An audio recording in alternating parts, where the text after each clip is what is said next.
हरियाणा की हर अपडेट के लिए बेल आइकन दबाएं और सब्सक्राइब करें STV हरियाणा न्यूज। बीजेपी किसान मोर्चा के राष्ट्रीय अध्यक्ष राजकुमार चाहर से हमारे संवाददाता राकेश गुप्ता ने खास बातचीत की। सुनिए। कृषि कानूनों को लेकर इस समय जो राजनीति उफान पर है वो आप सब जानते हैं। कांग्रेस जहां इसका विरोध कर रही है, वहीं भाजपा इस सब को लेकर जो है इसके पक्ष में है। इस समय हमारे साथ भारतीय किसान मोर्चा के राष्ट्रीय अध्यक्ष श्री चाहर हैं। हम उनसे जानेंगे कि इन बिलों को लेकर आखिर विरोध क्यों हो रहा है। चाहर साहब, ये बताएं कि ये तीनों जो कानून हैं किसान के हित के हैं। आप लोगों का दावा है कि किसान की जिंदगी बदलेंगे, तो आखिर इनका विरोध क्यों? देखिए, सबसे पहले तो मैं देश के सभी किसानों को, अपने किसान भाइयों को, किसान परिवारों को बहुत बहुत बधाई देना चाहता हूं कि बहुत ही ऐतिहासिक और बहुत ही क्रांतिकारी विधेयक लोकसभा के अंदर और राज्यसभा के अंदर सरकार ने कानून बना के पास किए हैं। वो किसानों के 100% हित में है।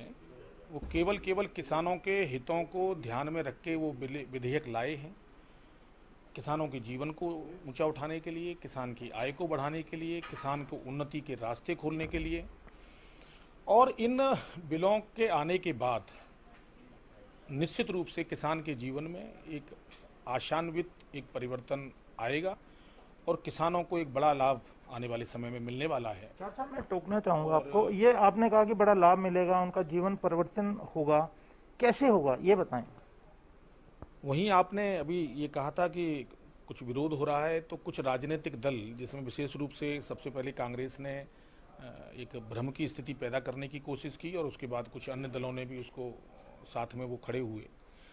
ये केवल एक भ्रम पैदा करने के लिए और किसानों के हित का इतना महत्वपूर्ण और एक ऐतिहासिक बिल पार्लियामेंट के अंदर आया है, तो किसान वर्ग में सब में अचानक ये सीधा संदेश न चला जाए तुरंत के मोदी जी ने किसानों की एक दिशा और दशा बदलने के लिए जो बिल लाए हैं, इससे किसानों के एक हर्ष का माहौल तुरंत पैदा हो, उससे पहले इन्होंने एक भ्रम की स्थिति पैदा करने की कोशिश की है।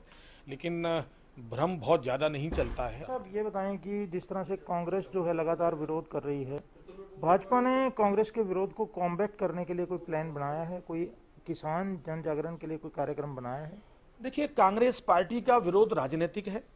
कांग्रेस पार्टी के विरोध को देश की जनता भी जानती है। कांग्रेस पार्टी का जो विरोध है वो एक इसलिए भी है कि कांग्रेस मुक्त भारत की संभावनाएं पूरे देश में बन गई हैं। तो कांग्रेस पार्टी के विरोध का तो कोई आधार नहीं है। बेवजह का एक भ्रम पैदा करने की उन्होंने कोशिश की है। लेकिन कांग्रेस पार्टी के नेताओं को इस पूरे प्रकरण पर, किसानों के हित के बिल पर बैकफुट पर आना पड़ेगा। निश्चित रूप से वो बैकफुट पर आएंगे। और लेकिन जो भी हमारे किसान साथी हैं या जो किसान आंदोलन में जो संगठन जो आगे आए हैं, उनके लिए हम हमेशा वार्ता के लिए तैयार हैं।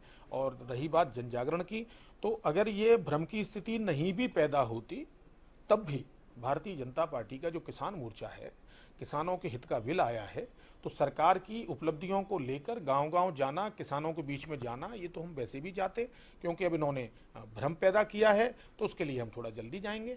अभी पहले अगर भ्रम पैदा नहीं किया होता तब भी हम किसानों के इस बिल के लिए जाते। लेकिन आज भी मैं आपसे कह सकता हूं, ये पूरे देश के किसानों की आय को बढ़ाने वाला, उनकी दिशा और दशा को बदलने वाला, उन्नति की ओर बढ़ाने वाला कार्यक्रम कब से रखा? ये निरंतर चल रहा है, प्रारंभ हुआ है। अनेक जगह पत्रक बांटने का अभियान प्रारंभ हुआ है, बुकलेट बांटी जा रही हैं, किसान की चौपाल के आयोजन किए जाएंगे, किसानों के बीच में बैठा जाएगा, बड़े खुले मन से बात की जाएगी, जो भी उनके मन में प्रश्न होंगे उनके जवाब दिए जाएंगे और उनको निश्चित रूप से उनके बीच में खुलेआम एक संकल्प के साथ हम लोग आगे बढ़ेंगे।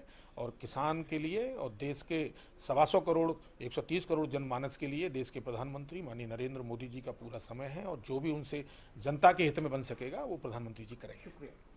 तो ये हैं भारतीय किसान मोर्चा के राष्ट्रीय अध्यक्ष, जो बता रहे थे कि जो किसान यूनियंस आंदोलनरत हैं या फिर राजनीतिक संगठनों ने उनमें भ्रम की स्थिति पैदा की है, उसको लेकर एक जन जागरण अभियान चलाया जाएगा। हरियाणा न्यूज के लिए चंडीगढ़ से कैमरामैन संजय सिंह के साथ राकेश।